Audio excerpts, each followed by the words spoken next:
My name is Bakita Josephine Anton.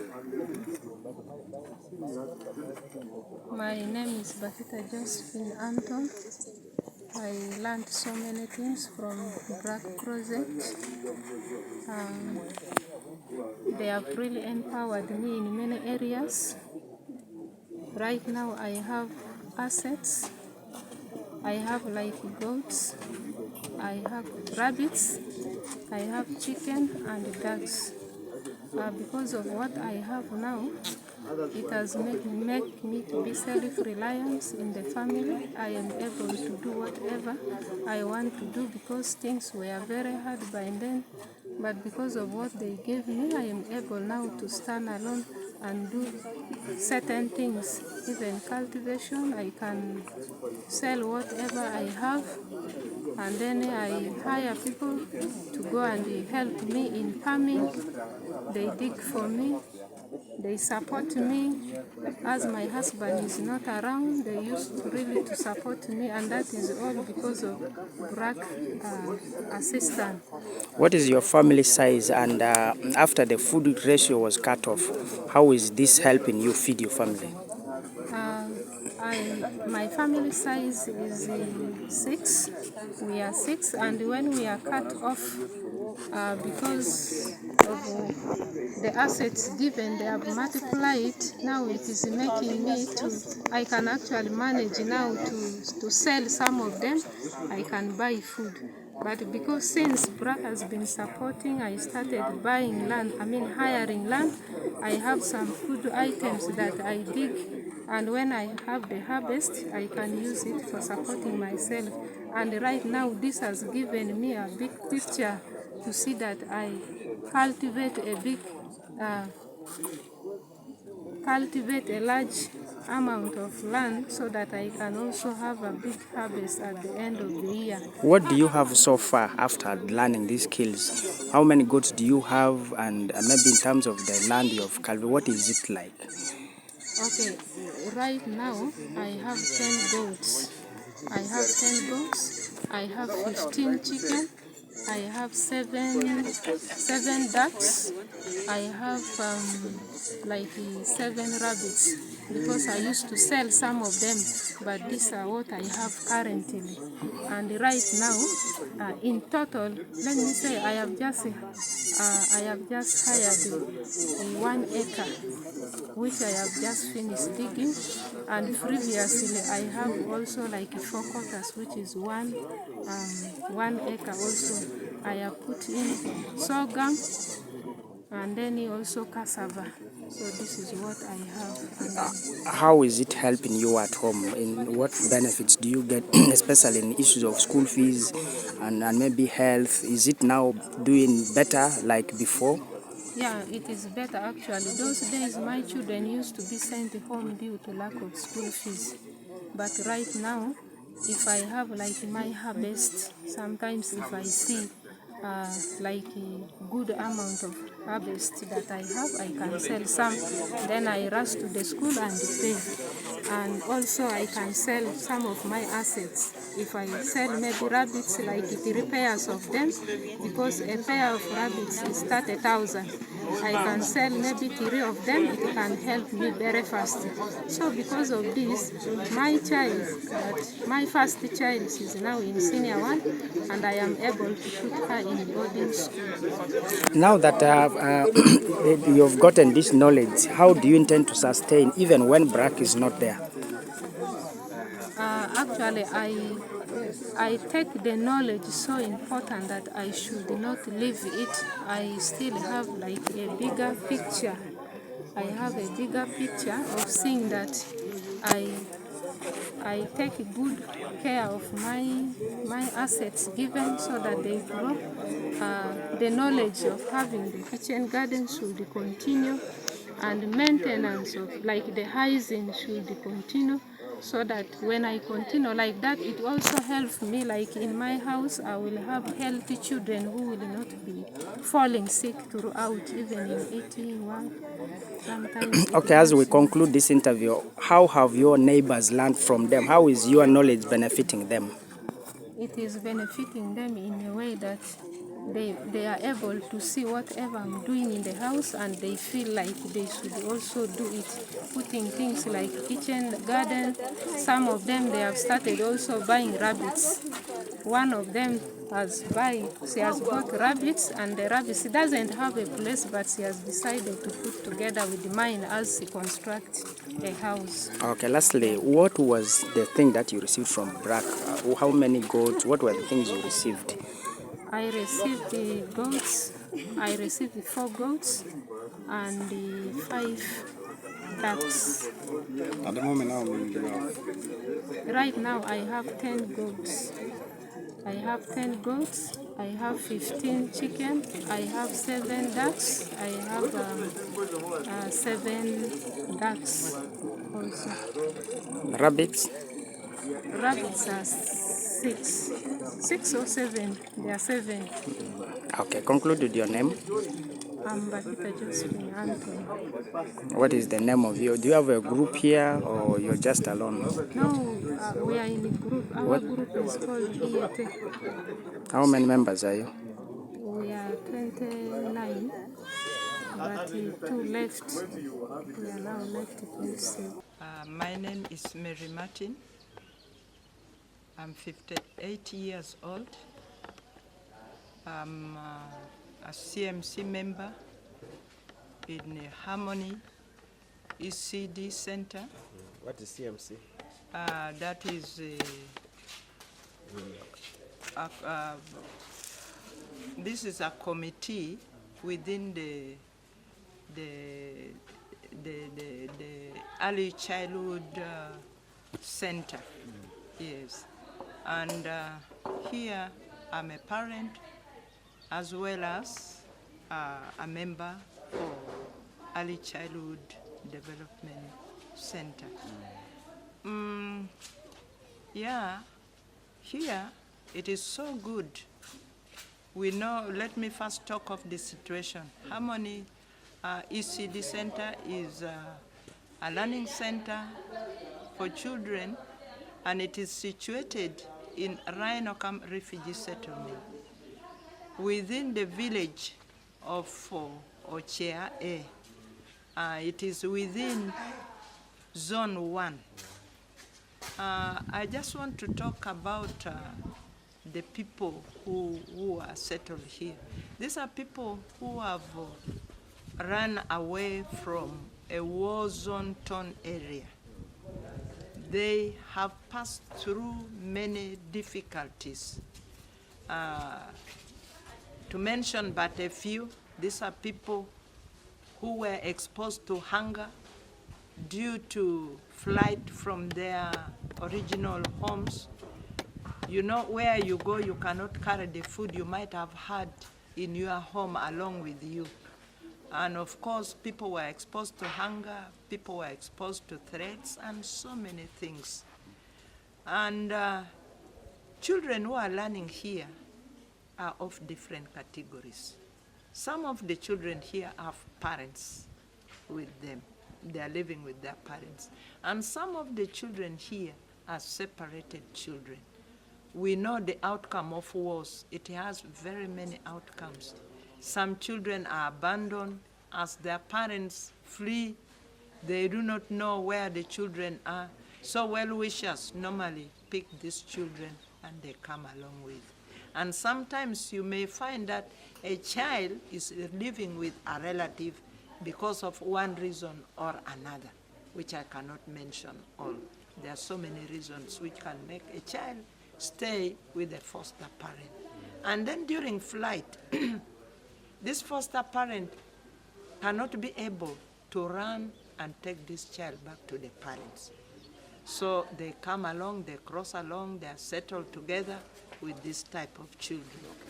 And as... Mami, just go straight to the issue of psychosocial trauma, yeah, and how playing can help these young ones. Yes. I'm now coming to this. And as they are settled here, these children are already traumatized because of the many difficult situations they pass through.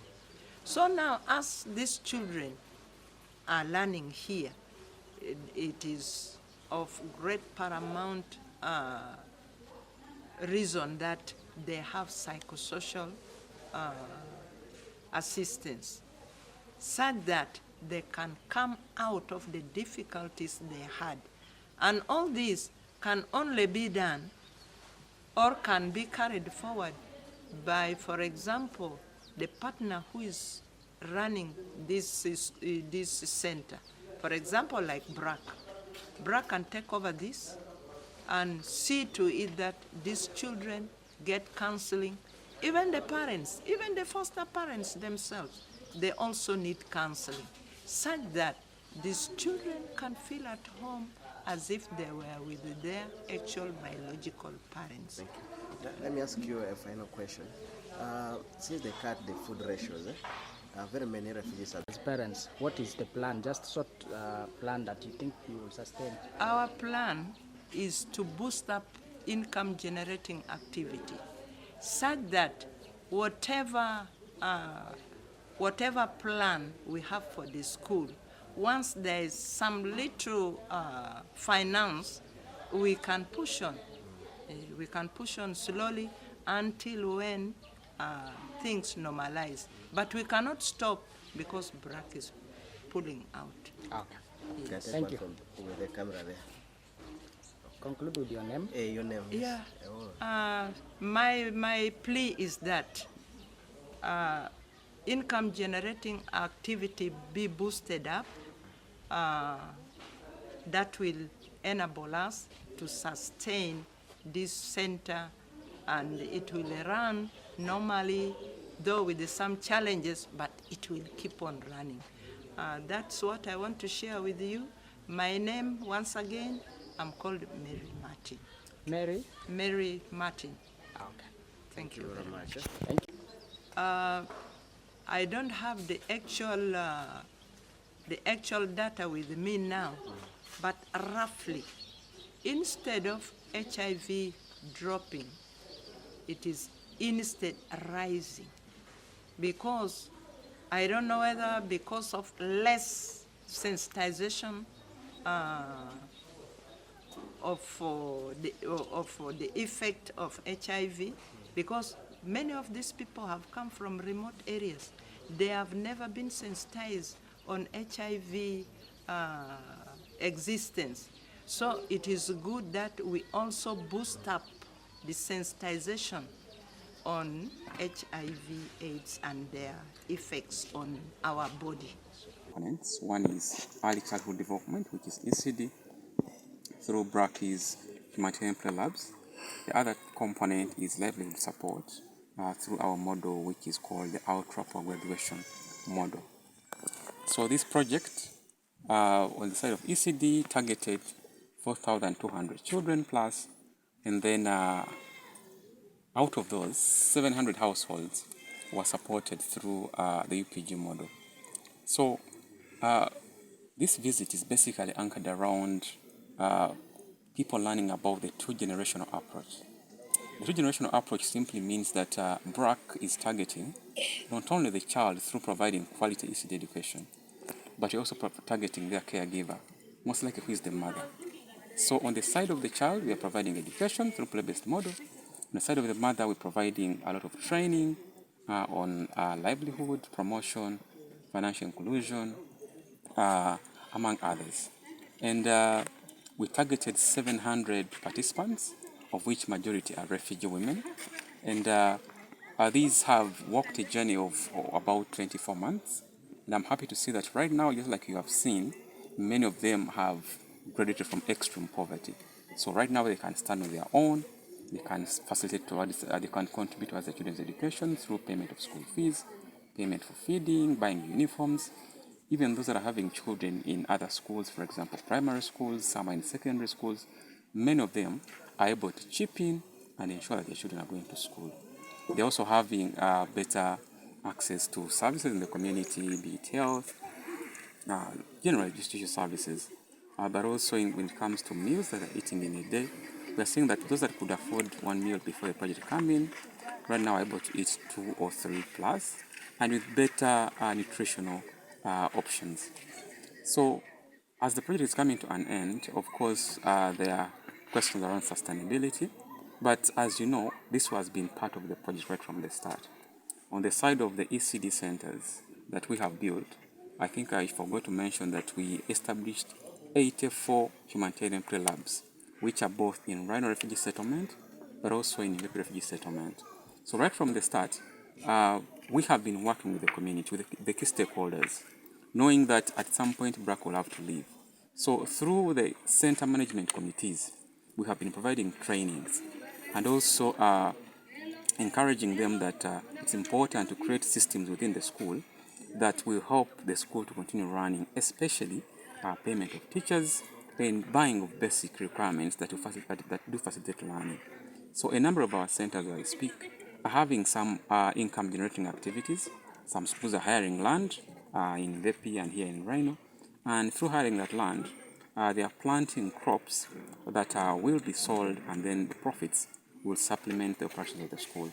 But also at a parent level, the parents that we supported with the UPG model who are 2Gen participants, many of these parents are right now having a reasonable amount of savings. They are actively saving, and usually they come and borrow money from their savings group, pay school fees, supplement any educational requirements, and then pay back as they require the money.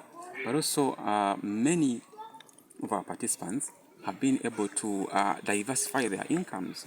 People that we give, for example, goats and chicken, we find that by now someone now has an additional business.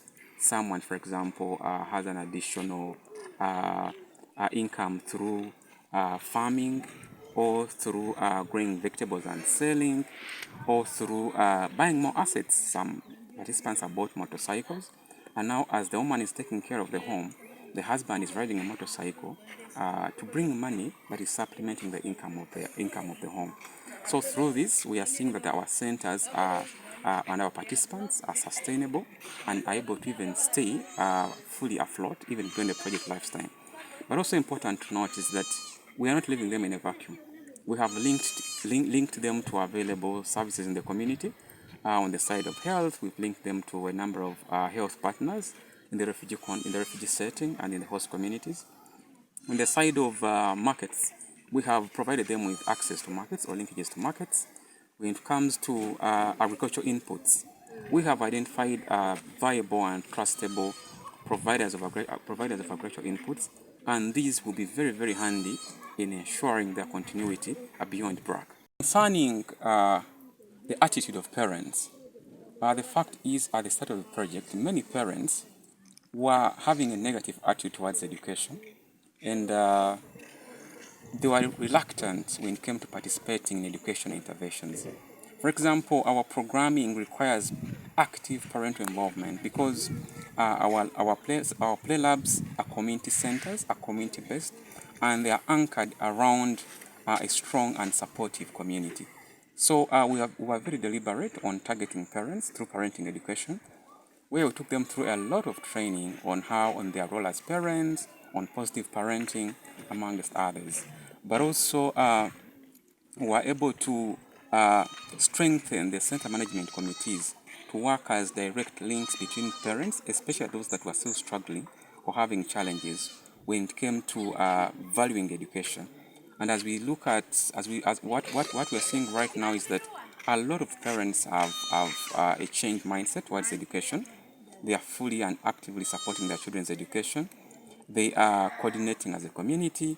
They are working towards developing of learning materials in their centers, and they are working hard to see that their centers keep running even beyond BRAC. Lastly, how can government take a leave from what BRAC is doing, especially in most, government plans stop at primary. There's no plan for ECD. How can they, take some leave from this and ensure our, children have that basement?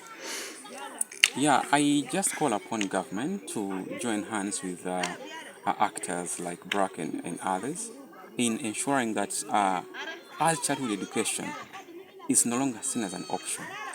And also, it is important that government goes an extra mile to see that much as now we have the policy that has been passed recently, which is a great milestone, a step forward, but we need to see that on ground, especially in remote locations, that every child has an opportunity to access and a perfect early start, because we know that early start in life is the great foundation to all our lives. So I just call upon government to really work very hard, and ensure that no child is left behind, and we have learning centers in every location.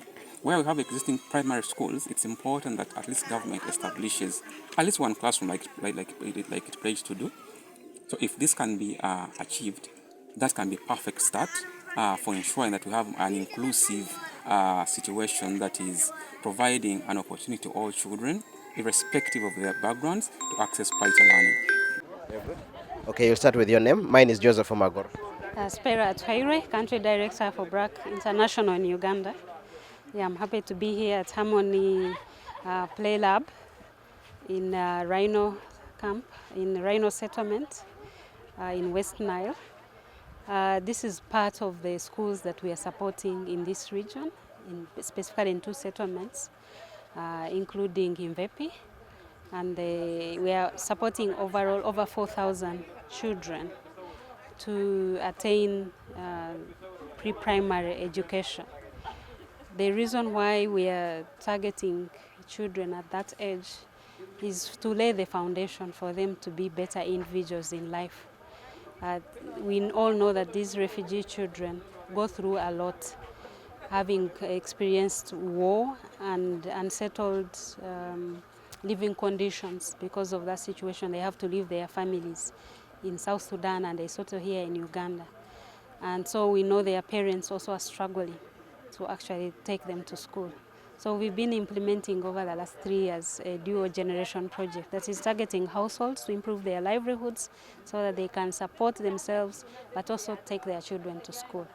And we have also been working with OPM, with UNHCR, Ministry of Education and other partners to set up or rehabilitate existing centers, enroll children in school. We train teachers on a play-based learning approach, and also ensure that the parents are involved in the learning of their children, to take part in learning at home, but also support the activities at school, particularly around preparing low-cost materials that the children need. We know that most times children need actually to play. That's when they grow better. So we make the learning, the model we use makes the learning very interesting for the children so they remain interested while at the same time growing their cognitive abilities. So we know the foundation we have laid over the last 3 years is a strong one, and will enable the parents and the teachers to sustain these interventions. It also prepares them to transition in primary education. We have been able to provide some skills to the parents so that they can start income generating activities. And we worked with UNHCR and the Office of the Prime Minister to identify very vulnerable households. These are 700 households in number, and they have been supported with a lot of livelihood interventions so that they can improve nutrition, they can improve income sources. We've trained them in financial literacy. They have been able to start savings, to start small businesses, grow them, expand them. And this is actually has been a graduation component. Graduation is one of the interventions that was founded by BRAC International in Bangladesh, and it has been researched and proven to work. So at the end of this month, we will be graduating these 700 households from poverty. And we know that they have ably entered the money economy. They are able to sustain themselves as households, as individuals. The beauty of the model is that we don't just target one participant in a home, a child or a mother. We target their spouses, we target other children, so that they work as a family to sustain the enterprises at household level, but also support the learning of their children. In terms of psychosocial support, trauma healing, is there maybe anything else that the government can support as well? We have laid the foundation by integrating these trauma healing aspects within the curriculum, but also what we train the teachers and the parents on. However, of course, this needs to be a continued effort, because we know the children and their parents, they are living away from their home.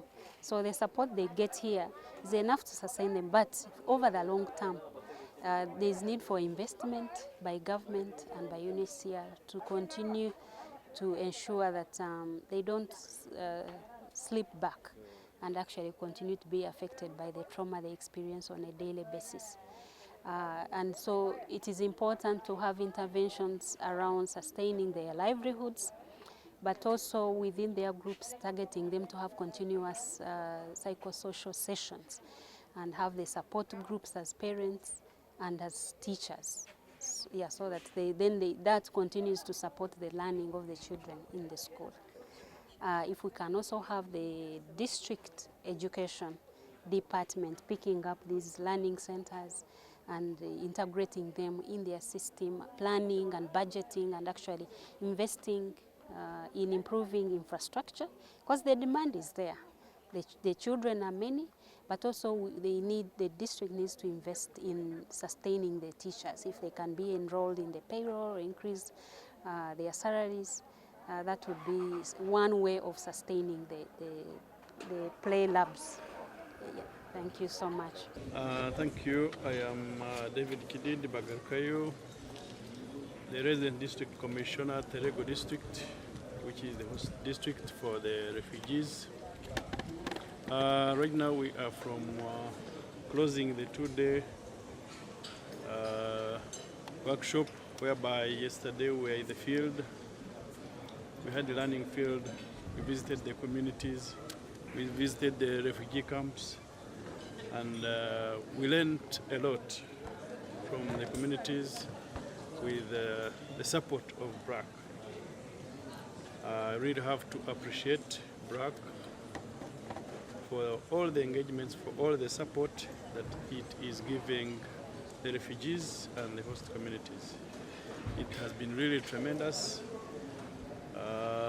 We had experiences where people have been supported financially, where people have been supported with assets like animals, where early childhood learners have gone to school by the support of BRAC.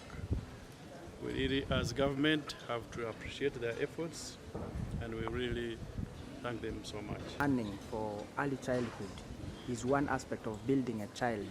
We discovered in yesterday's tour that parents are still coping up to understand the lower level learning. What do you think our parents can do, both host and refugees, to appreciate the early childhood development that government now has also come up with a policy?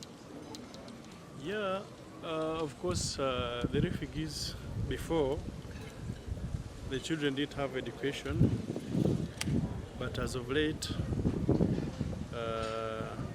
the schools that were available have been renovated. BRAC has put up schools for these early children to learn, and the government is giving support still that their kids could go to school, and they have been supported. The UPE schools and even BRAC has really done a lot in educating these early child learners, and most of them are going to school.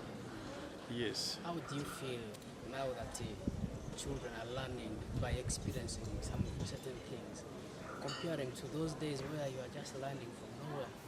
Yeah, this is very wonderful. Actually, if government could also adopt this curriculum, whereby people learn, play, and engage themselves in doing several activities at school, that when they go out of this section of learning, they can do something for themselves after, whether in secondary schools or somewhere, because they learn as they practice, as it is more of practical education, which is very wonderful for the learners. From me, lastly, there has been days of trauma, both in the host community, but also refugees. How can we make sure this, is not going to escalate? Because recently we saw a number of youths within the refugee communities fighting themselves, those internal conflicts, they want to bring it here. How can we ensure the trauma is reduced? Yeah, that one we have done something on it by putting their security in those camps. such that these people should understand and learn how to live together. Recently I told them we are all black people. We are all Africans. So these are our brothers and sisters. So we must learn how to live together harmoniously and peacefully. So this trauma is really getting out in those communities.